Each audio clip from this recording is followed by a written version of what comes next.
سنقرئک فلا تنسى، اے محمد پیغمبر، گیان اور ایمان کی باتیں ہم تمہیں پڑھا دیں گے، سکھا دیں گے، تمہارے دل میں جما دیں گے، تمہیں یاد کرا دیں گے، تم جلدی مت کرو۔ ولا تعجل بالقرآن، اس قرآن کے پڑھنے میں جلدی مت کرو، من قبل ان یقضى الیک وحیہ،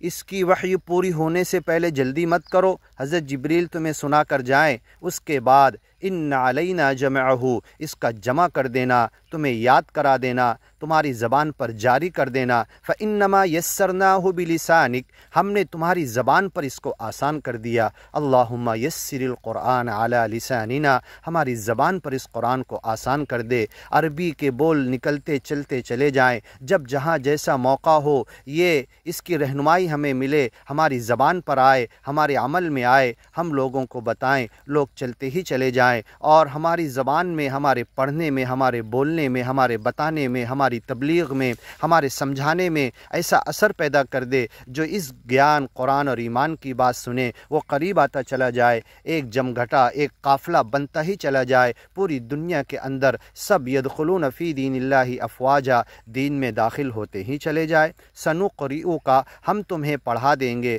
اے محمد پیغمبر۔ وقرآنًا فرقناہ،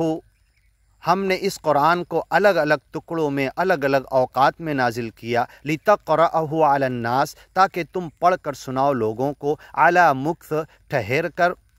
ونزلناہ تنزیلا، ایسے ہی 23 سال میں تھوڑا تھوڑا ہم نے نازل کیا، ورتل القرآن ترتیلا، ٹھہر ٹھہر کر، رک کر، ایک ایک لفظ اور حرف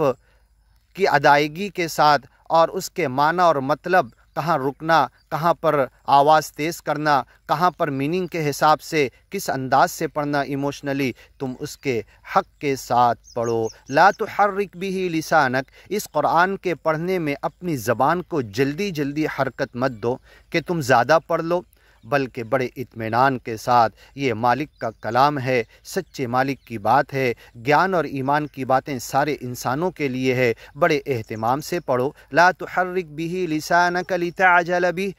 جلدی جلدی تم اپنی زبان کو ہلاؤ مت تاکہ تم عجلت بازی کرو، جلدی کرو۔ ان علینا جمعہ وقرآنا، اس قرآن کا جمع کرنا، دل میں حفظ کرا دینا، یاد کرا دینا، اس سے نصیحت کی طرف لانا، اس گیان اور ایمان سے فائدہ دلانا، یہ ہماری ذمہ داری ہے۔ وقرآنا، ہم پڑھا دیں گے۔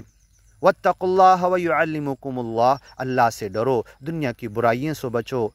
مایا سے بچو، دنیا کی طرف بھاگنے سے بچو، اللہ کی پکڑ سے بچنے کا خیال اور استحضار دل میں رکھو۔ وَيُعَلِّمُكُمُ اللَّهُ، اللہ تمہارا معلم بن جائے گا۔ سَنُقْرِئُكَ، ہم تمہیں پڑھا دیں گے، فَلَا تَنْسَى، تم کبھی نہیں بھولو گے، إِلَّا مَا شَاءَ اللَّهُ، ہاں وقتاً فوقتاً، انسان وقتی طور پر ذہنی حالت اور یادداشت کی وجہ سے کبھی کچھ بھولتا ہے، کبھی کچھ پڑھتا ہے۔ خود اللہ کے رسول پڑھتے تھے، زندگی بھر پڑھتے تھے۔ ایک مرتبہ ایک صحابی قرآن پڑھ رہے تھے، آپ نے کہا رحم اللہ ھذا العبد، اس بندے پر اللہ رحم کرے، یہ قرآن کا حصہ تو میں بھول رہا تھا، مجھے ان کا سن کے یاد آ گیا۔ تو یہ ضرور ہے کہ انسان ہونے کے ناطے کبھی ذہن تیز چلتا ہے، کبھی یادداشت کم ہوتی ہے، اور کبھی بھولتا، کبھی خود اسے یاد آ جاتا وہی چیز، وہی بات، وہی قرآن کا حصہ، تو یہ تو ہوتا رہے گا۔ الا ما شاء اللہ انہ یعلم الجہر، ہر اوپن بات، ہر کھلی ہوئی بات، ہر ظاہر چیز کا جاننے والا ہے، وما یخفی، ہر چھپی چیز کا بھی جاننے والا ہے، عالم الغیب والشہادہ، غائب چیز کا، چھپی ہوئی چیز کا جاننے والا ہے، اور حاضر اور والشہادہ، جو موجود ہے، جسے سب دیکھ رہے ہیں، اسے بھی جاننے والا ہے۔ وَنُيَسِّرُكَ لِلْيُسْرَىٰ، اور اس گیان اور ایمان کے پرچار کے لیے آج تمہیں دکھ دیا جا رہا، تکلیف دی جا رہی، ستایا اور مارا جا رہا، انکار کیا جا رہا، جھٹلایا جا رہا، تمہارا مذاق اڑایا جا رہا ہر انداز سے۔ هَذَا الَّذِي نُزِّلَ عَلَيْهِ الذِّكْرُ، یہ دیکھو وہی آدمی ہے جس پر گیان اور ایمان کی نصیحت کی باتیں اتر رہی ہے۔ هَذَا الَّذِي يَذْكُرُ آلِهَتَكُمْ، یہی وہ انسان ہے جو تمہارے خداؤں کو چھوڑنے کی بات کرتا ہے، یہ مذاق اڑاتے تھے۔ وَلَقَدْ نَعْلَمُ أَنَّمَا يَحْزُنُكَ الَّذِي يَقُولُونَ، یہ جو کچھ کہتے ہیں اس سے تمہیں حزن، ملال، رنج ہوتا ہے، تکلیف ہوتی ہے۔ یضیق صدرک بما یقولون، تمہارے سینے میں تنگی محسوس ہوتی ہے، تمہارے خلاف جو بکواس یہ لوگ کرتے ہیں اور گیان اور ایمان کو جھٹلانے کے لیے جو باتیں بناتے ہیں اس سے تم کو تکلیف ہوتی ہے، لیکن تم لگے رہو۔ وَنُيَسِّرُكَ، آسانیاں پیدا کرنا آپ کے لیے ہمارا کام ہے، لِلْيُسْرَى، بڑی آسانی کے راستے پر ہم آپ کو ڈالیں گے۔ فَذَكِّرْ، تم نصیحت کرتے رہو، إِن نَفَعَتِ الذِّكْرَى، جب تک یہ بولنا، بتانا، سمجھانا، کھول کر ایکسپلین کرنا فائدہ دے، تمہاری ذمہ داری انما علیک البلاغ وعلینا الحساب، تمہاری ذمہ داری پہنچا دینا ہے، کھول کر بتا دینا ہے، حساب لینا تو ہماری ذمہ داری ہے۔ تو فذکر، تم نصیحت کرتے رہو، گیان اور ایمان پھیلاتے رہو، بتاتے رہو، ان نفعت الذکریٰ، جب تک کہ لگے کہ یہ انسان فائدہ اٹھائے گا، سنے گا، سمجھے گا، اس گیان اور ایمان کی طرف آئے گا، جب تک تمہیں لگے اس کو سمجھاتے بتاتے رہو۔ سیذکر من یخشی، جو سچے مالک سے ڈرنے والا ہے وہ ضرور نصیحت قبول کرے گا۔ وَيَتَجَنَّبُهَا الْأَشْقَى، جس کے قسمت میں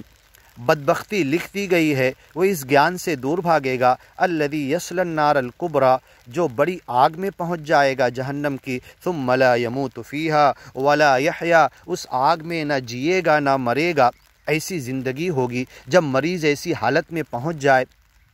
کہ گھر والے یہ دعا کرنے لگتے ہیں، اے اللہ اگر زندگی دینا ہے تو اسے اچھی زندگی دے دے، ورنہ بلانا ہے تو موت کی طرف اچھی طریقے سے بلا لے۔ اس کی تکلیف دیکھ نہیں پاتے، اس حالت میں جب مریض کو ہم دیکھ نہیں پاتے، یا تو اس کی زندگی یا تو اس کی موت کی دعا کرنے لگتے، تو اس وقت جو اس کی حالت ہوتی ہے وہی زندگی جہنم میں ہوگی، نہ موت ہوگی نہ زندگی ہوگی۔ لا یموت فیہا ولا یحیا قد افلح من تزکا، آگے کی ویڈیو میں سنیے۔